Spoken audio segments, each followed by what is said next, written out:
Hello, fellow planters. So today in my neighborhood was an estate sale and I found this really awesome planter. There were a few other nice planters, but where am I going to put them all?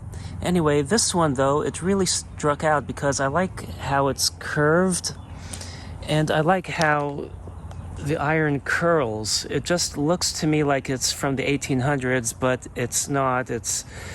They wouldn't make something this flimsy in the 1800s. And it has also the look like, you need something in here with fire coming out, so I probably need to find a nice red plant to put in here. Anyway, if you notice, it does have somebody's hair on here, probably the late person who owned this before they did the estate sale. And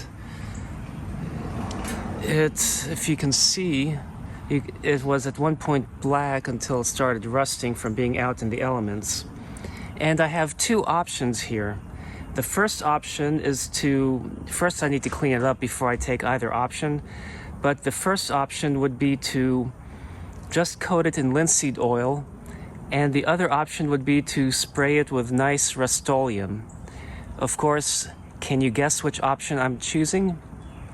If you guessed the linseed oil, you are correct, because rust is my favorite color. So I feel like it would be nice, but I'm not going to overly brush this to where all the paint is gone, just because it's too much work. And it's so worn out anyway, that paint, that it should be easy to... It still would look good with the linseed oil. Now you can see certain issues, like with the leg. This is not perfectly centered, which is driving me crazy. I don't know if that was a repair or not, but hopefully as I brush this and clean it up, you can see how rustic this is. It will it will appear whether it was or not. So let me go get the drill and start brushing. So I have the trusty drill, I have the wire brush. I wanted to put an extension, but it wouldn't fit on there, so I'm gonna have to make do with... Oh, this is hard doing it with one hand, but I got it. Yay.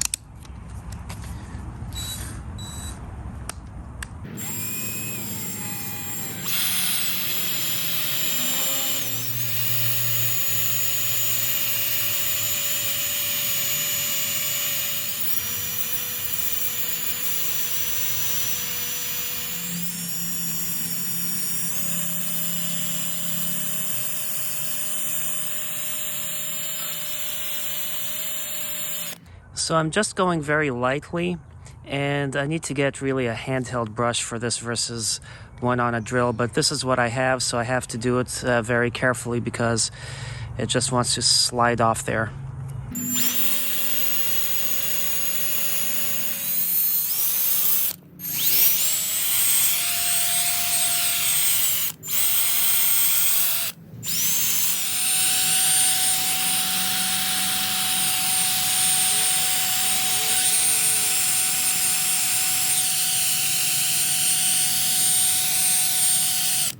As you can see, over here and here I scraped, and over here and on this leg I left unscraped just so you guys can see the difference. So it does benefit to remove all the surface rust before you do paint. Unfortunately, since I don't have a small wire brush handy, I can't get all the nooks and crannies, but at least it will look a little cleaner and nicer once I do coat it in linseed oil. To remedy not having any wire brush, I chose to try 220 grit sandpaper. I feel like 320, which I had, and 60 grit are like 320 would be too fine and 60 grit too coarse. I'm not sure about 120, I didn't see any, but I'm just going to use the sandpaper to lightly sand in the nooks and crannies, since I don't have a small wire brush for that. It'll give a slightly cleaner look once I do. And this thing isn't really... It's mostly surface rust. It's not really rust to where it's corroded and deteriorated, so it doesn't really need a lot of sanding for it, just something light.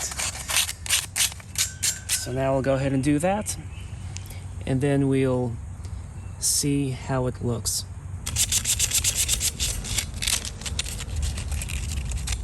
See, I'm getting that pipe by sanding a little bit that way and then this way and just going all around. I still can't get the really fine areas too easily.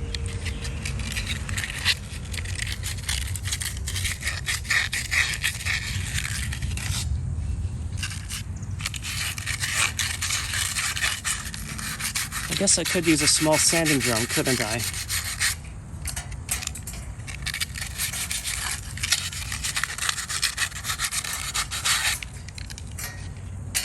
But this is working.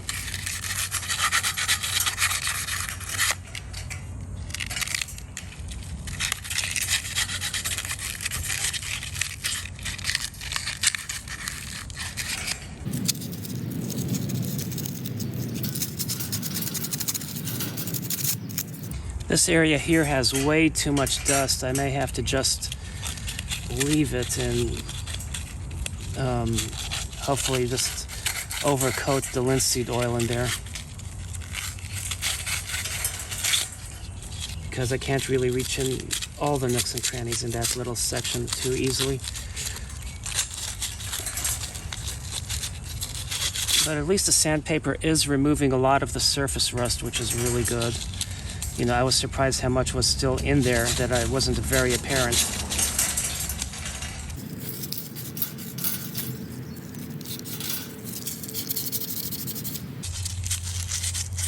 This has become too flattened to continue getting the inside. So what I'm going to do is open it up and roll it on the other direction. So now I might just get the rest of these before I start getting more into the nooks and crannies of the, like, those nooks and crannies, that is.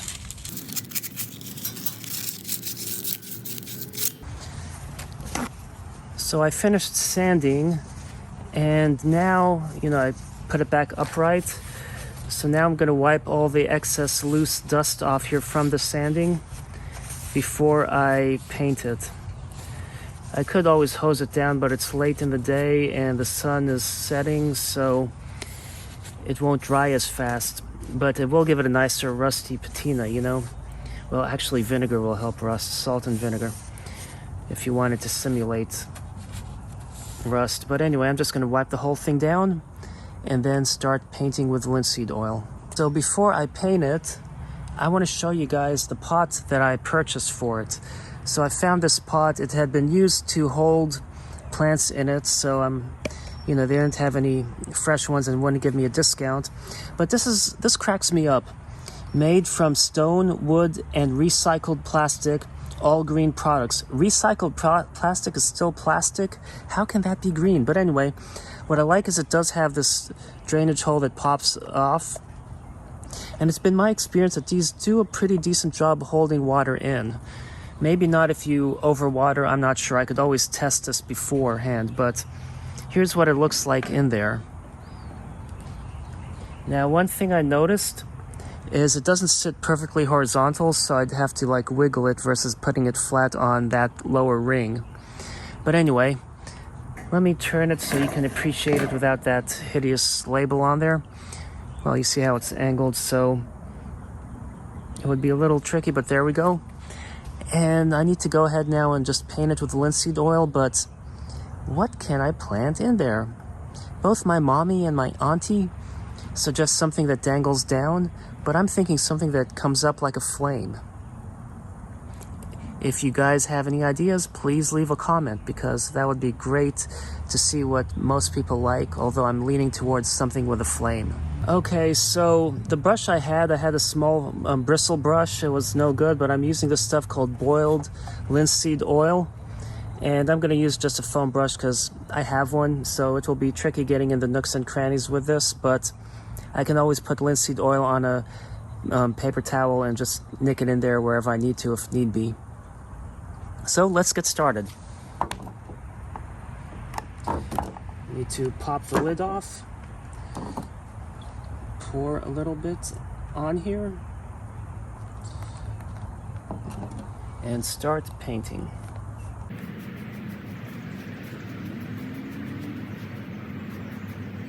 Now by squeezing the brush in, mushing it, any linseed oil that's in the brush can squeeze out and get into the nooks and crannies.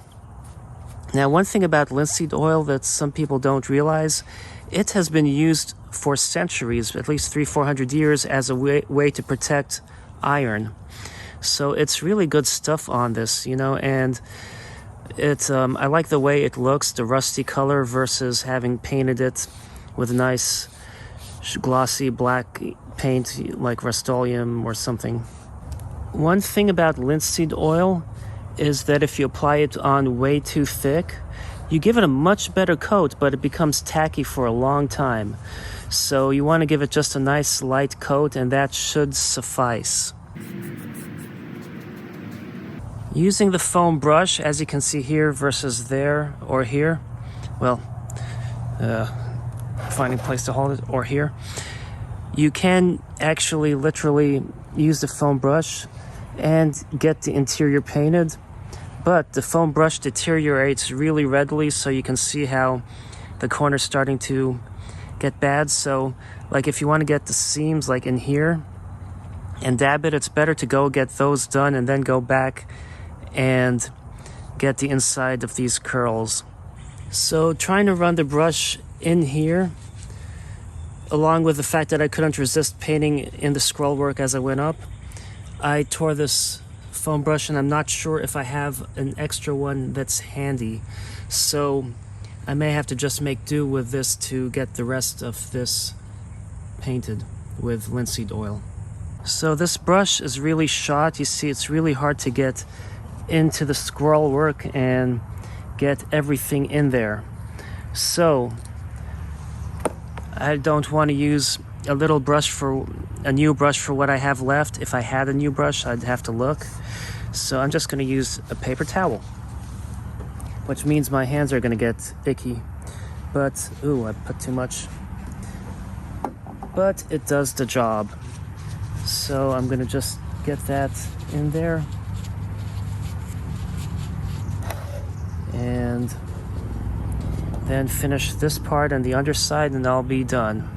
One thing you can do to help prevent it from being too tacky is just to take a paper towel and just wipe all the excess.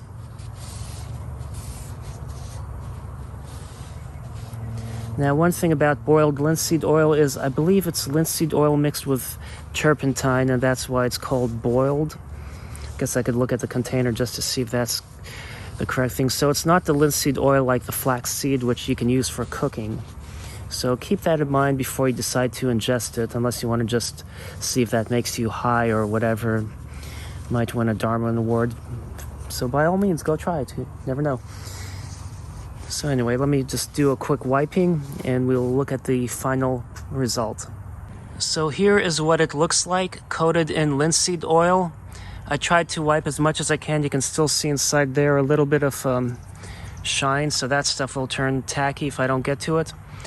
But I hope you enjoyed this video. Thanks for watching and happy planting.